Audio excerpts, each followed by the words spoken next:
할렐루야. 오늘 좋은 날 주신 하나님께 영광을 돌립니다. 여러분들 좋은 날 되시길 주님의 이름으로 축원합니다. 소망으로 위로하라. 장례 예배를 드리고 장례 의식을 치를 때마다 안타까움과 아쉬움이 인간이기에 항상 따라다니는 모습을 보게 됩니다. 어떤 분은 젊을 때 하나님의 품에 안기기도 하시고, 어떤 이는 예상치 못하고 갑자기 이별도 못하고 보내드리는 경우도 있습니다.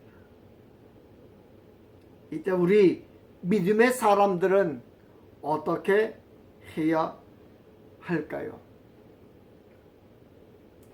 데살로니가 교회는 6개월밖에 안 된 교회입니다. 그곳에도 6개월밖에 안 되었지만 교인 중에 하나님의 부르심을 받은 성도가 있었던 것 같습니다. 아니, 어쩌면 당시에 핍박이 생명을 걸어야 하는 핍박이었고, 고문을 받다 생명을 잃은 경우도 있던 때였습니다. 또한 정말 끔찍하지만 갖은 고문을 받고 원형극장에서 이슬로 사라지는 경우도 있었던 시절입니다. 함께 오랫동안 신앙생활을 하면 좋을 것입니다. 아름다운 사람들과 마음이 통하는 사람들과 함께 한다는 것은 정말 좋은 것입니다. 그러기에 좋은 신앙인 형제자매를 만나는 것도 복인 줄 믿습니다. 서로 믿음을 독려해주고 형제자매를 서로 믿음을 독려해주는 형제자매를 둔 성도는 신앙생활이 복될 것입니다. 그런데 그렇지 못한 경우도 있습니다. 서로 밀어주고 끌어주면 이보다 더 좋은 관계는 없을 것입니다. 그런데 어떤 경우는 한쪽만 계속 밀어주는 경우도 있습니다. 그러면 너무 힘이 듭니다. 그런가 하면 어떤 경우는 서로 잡아당기는, 밑으로 잡아당기는 관계도 있습니다. 이 또한 믿음이 쉽게 흔들리게 됩니다. 서로 윈윈하는 관계가 많아지기를, 신앙의 윈윈 관계가 많아지기를 축원합니다. 그러나 그 만남이 하나님의 부르심으로 오래 지속되지 못하고 끊어진다면 이보다 더 힘든 일은 없을 것입니다. 믿음의 동역자를 잃는 슬픔은 이루 말할 수 없을 것입니다. 그러기에 우리는 자는 자들에 대하여 생각해 보아야 할 줄 믿습니다. 바울은 사망한 자들에 대하여는 이렇게, 사망한 자들에 대하여는 이라고 말하지 않고 너무나 부드러운 표현으로 자는 자들에 대하여는 이라고 말씀해주고 있습니다. 이는 데살로니가 교회가 당면한 순교와 소천에 대하여 말할 수 없는 비극적인 결말을 사실 그대로 적시하는 것보다 부드럽게 말한 것이 아닌가라는 생각을 해봅니다. 바울의 깊은 배려심을 볼 수 있는 것입니다. 바울은 왜 죽은 자들에 대하여 말하고 있습니까? 우리는 죽음은 왜 우리에게 왔는가를 먼저 생각해 보아야 합니다. 원래 인간은 영원한 삶을 살게 되었습니다. 그것도 하나님이 만드신 목적에 맞게 살게 되어 있습니다. 그러나 인간이 하나님께 범죄함으로 죽음이 우리 가운데 오게 된 것입니다. 그래서 이 문제를 해결하지 못하고 죽음에 대한 문제를 다루는 것은 그 의미가 없는 것입니다. 왜냐하면 우리의 영혼은 이미 죽음 가운데 있기 때문입니다. 그러나 예수님이 우리의 죄를 위해 십자가에서 돌아가 주심으로 예수님을 믿는 우리의 죄는 하나님으로부터 간과되었던 것입니다. 그래서 우리는 하나님을 믿고 예수님을 믿는 것입니다. 하나님을 믿는다는 것은 무엇입니까? 고생만 하고 경건하게 살다가 죽으면 끝입니까? 그렇다면 여호와 증인들이 믿는 지상낙원이 맞을 것입니다. 그러나 우리는 여기 지상에 대한 소망을 두고 살지 않습니다. 그런데 그 소망을 기다리다가 고생만 하다가 죽는다는 것은 너무 슬프다는 것입니다. 어떤 이는 순교의 현장에서 어떤 이는 하나님의 부르심을 받고 서천하는 그들에 대한 궁금증이 데살로니가 교인들에게 있었던 것입니다. 자신이 믿는 하나님이시라면 핍박은 어느 정도 감소하겠는데 소천하고 순교하는 것은 차원이 다른 것 같습니다. 그래서 그들의 믿음이 방향을 잡지 못하기도 합니다. 바울은 데살로니가 교회의 환난 속에서도 인내하는 믿음을 칭찬하였습니다. 그리고 그 이유는 소망이라는 것입니다. 소망이 없으면 슬퍼합니다. 죽은 자들에 대하여 우리는 생각하기에 슬퍼합니다. 죽은 자들과 사랑한 것이 아쉽기에 슬퍼합니다. 죽은 자들과 잰 추억이 슬퍼합니다. 다시 누리지 못하는 것에 대하여 슬퍼합니다. 소망이 없는 우리의 삶, 신앙생활은 어떻습니까? 바울이 후에 말하고 있지만 이보다 더 불쌍한 사람이 있을까요? 그러나 이러한 슬픔은 소망이 없는 자들의 일이라는 것입니다. 우리는 분명히 알아야 합니다. 이러한 슬픔은 소망이 없는 자들의 일인 것입니다. 데살로니가전서 4장 14절 말씀을 보면 우리가 예수의 죽었다가 다시 사심을 믿을진대 이와 같이 예수 안에서 찾는 자들도 하나님이 저와 함께 데리고 오시리라. 우리의 소망은 어디로부터 시작하는 것입니까? 분명 살아있는 자들을 예수님이 데리러 오실 것을 바울은 말해주고 있습니다. 바로 바울은 살아있는 자만 소망 가운데 사는 것이 아님을 말해주고 있습니다. 죽은 자들 역시 소망 가운데 있다는 것입니다. 이 세상에서 예수님을 믿다가 죽으면 그것으로 모든 것이 끝나는 것이 아니라는 것입니다. 그러나 죽은 자들도 역시 그 부활에 참여한다는 것입니다. 그것은 예수님의 부활로부터 시작하는 것입니다. 예수님의 부활을 믿지 못하면 우리에게 소망은 없습니다. 예수님의 부활을 믿지 못하면 우리에겐 슬픔뿐입니다. 우리에겐 좌절과 낭만과 헛일이 되는 것입니다. 우리의 믿음이 헛일이 되지 않는 것은 예수님의 부활을 믿기 때문입니다. 고린도전서 15장 14절 이하의 말씀은 이렇게 기록합니다. 그리스도께서 만일 다시 살지 못하였으면 우리의 전파하는 것도 헛것이요 또 너희의 믿음도 헛것이며 또 우리가 하나님의 거짓으로 발견되리니 우리가 하나님이 그리스도를 다시 살리셨다고 증거하였음이라. 만일 죽은 자가 다시 사는 것이 없으면 하나님이 그리스도를 다시 살리지 아니하였으리라.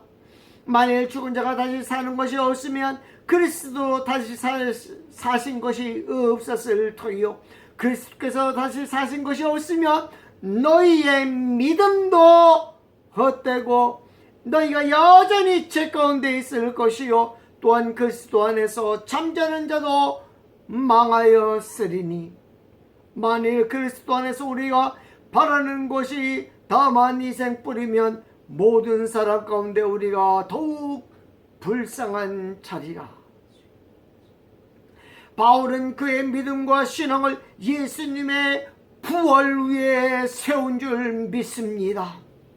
바울의 믿음도 부활이 없으면 불쌍한 자라고 합니다.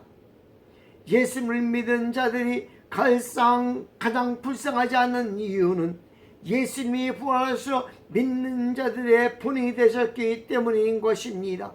우리도 예수님처럼 부활한다는 것입니다. 강림, 죽은 자 부활, 휴거, 영생.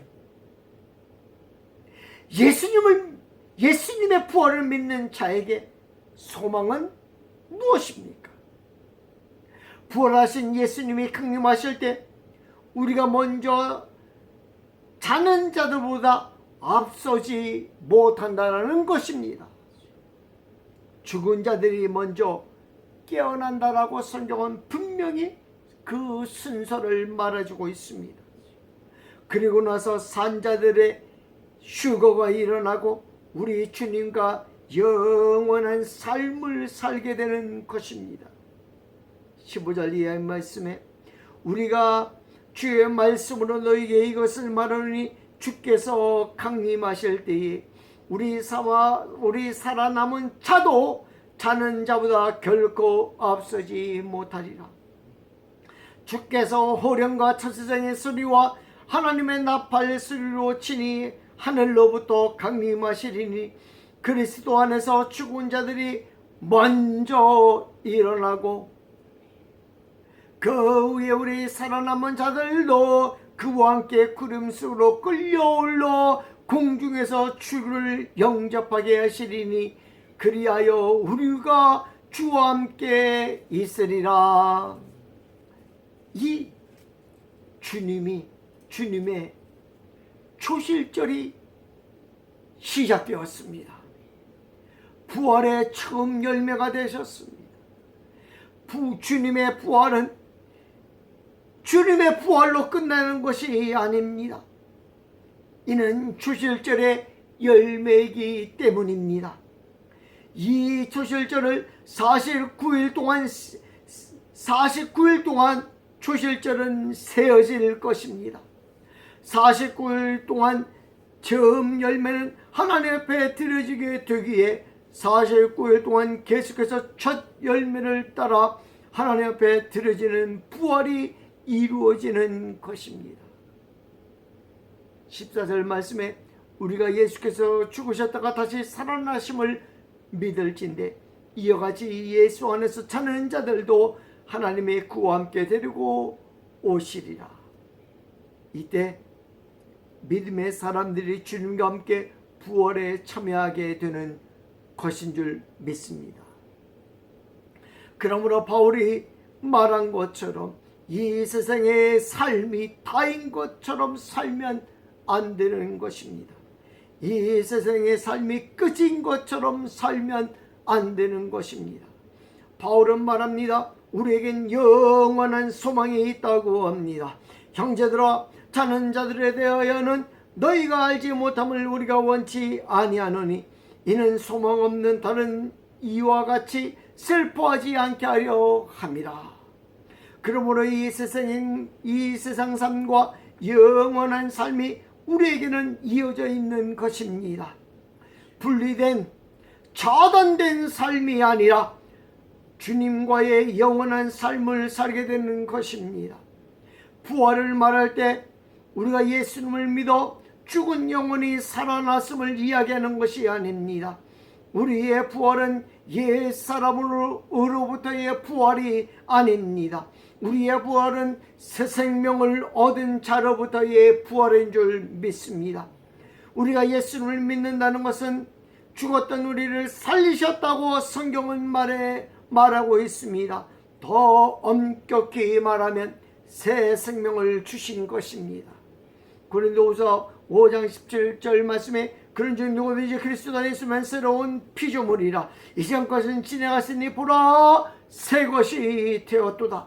그러므로 우리는 새 생명을 얻은 자들입니다. 그런데 옛 사람을 가지고 있다고 옛 사람을 소유한 자라고 생각하면 안 됩니다.